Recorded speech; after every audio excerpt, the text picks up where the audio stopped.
Today, you're going to hear 5 shocking historical facts that will give you goosebumps. You'll learn how people used urine to clean their teeth, made medicine out of mummies, and why the 5th fact will make you say, "No way, that can't be real."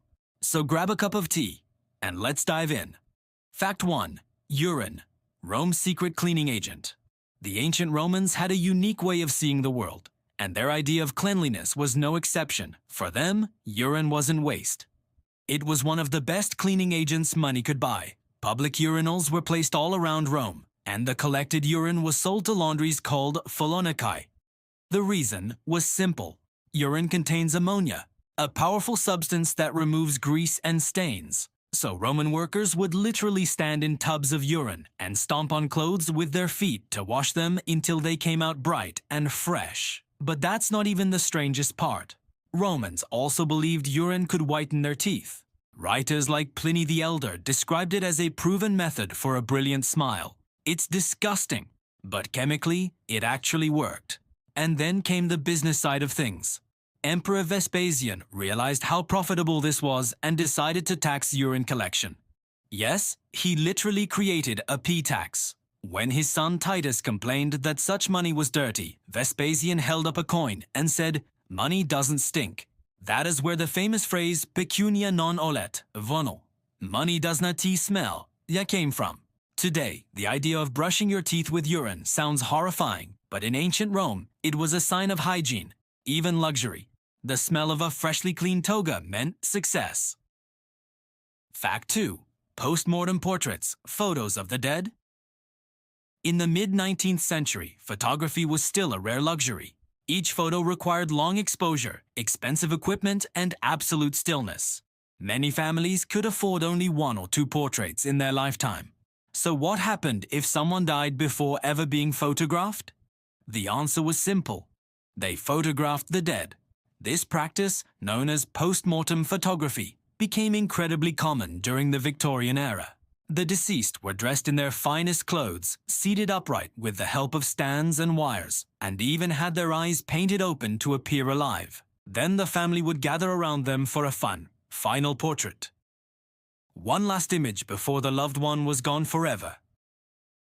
To modern eyes, it looks macabre, but back then it was an act of love. Death was an everyday part of life.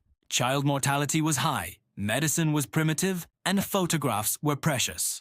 These portraits were a way to freeze a person in time, to make sure they were never forgotten. Some photos are so skillfully staged that it is hard to tell who is alive and who isn't. The only clues are small: a lifeless gaze, a strange posture, a missing reflection in the eyes.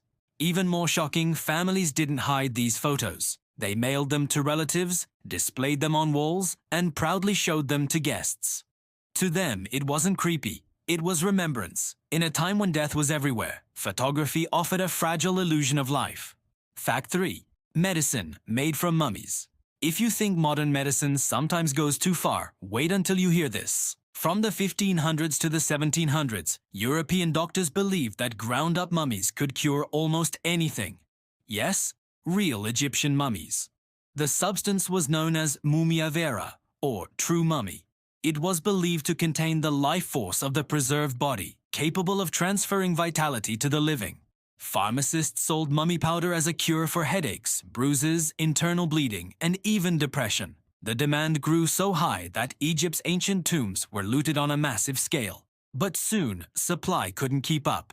So European traders began making fake mummies, drying and grinding up the corpses of executed criminals, beggars, or even random cadavers.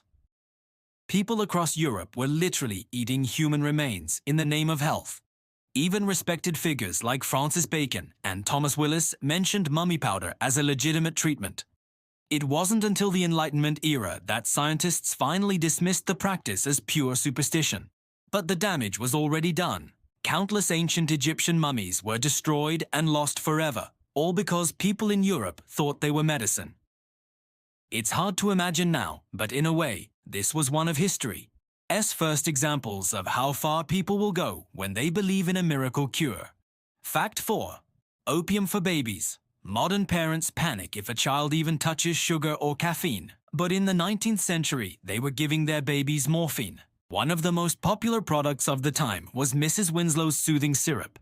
The label proudly claimed it was perfect for teething, colic, and fussiness. The ingredients? Morphine, laudanum, and opium tincture, ammonium carbonate, and alcohol. Mothers were told it would help the baby sleep peacefully. And it did, but for all the wrong reasons.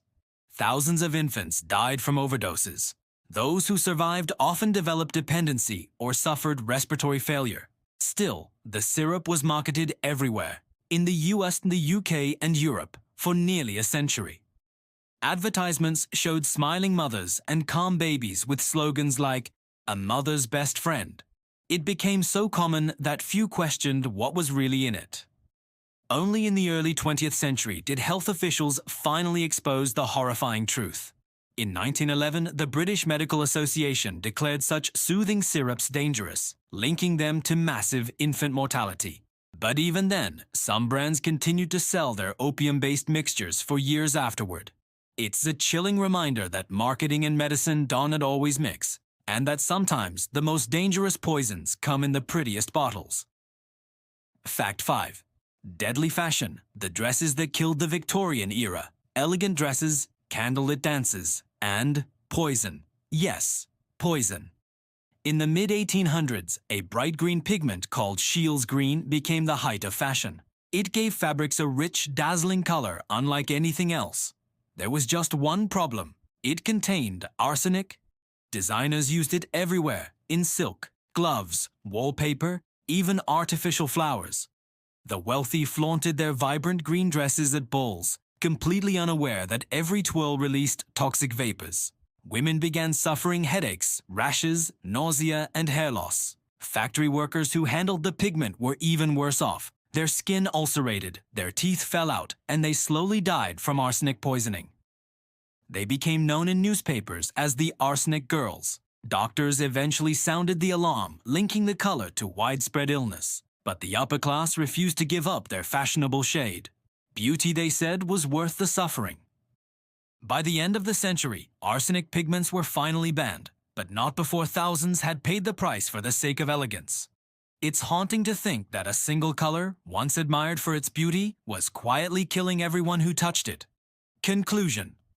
History is a mirror. It reflects not only our progress, but also our madness. We laugh at the idea of people brushing their teeth with urine or swallowing powdered mummies. But if we look closer, our modern world isn't that different. We still chase beauty, convenience, and miracle cures, just in new packaging. Maybe in 100 years, someone will look back at us and say, "Wait, they really did that?"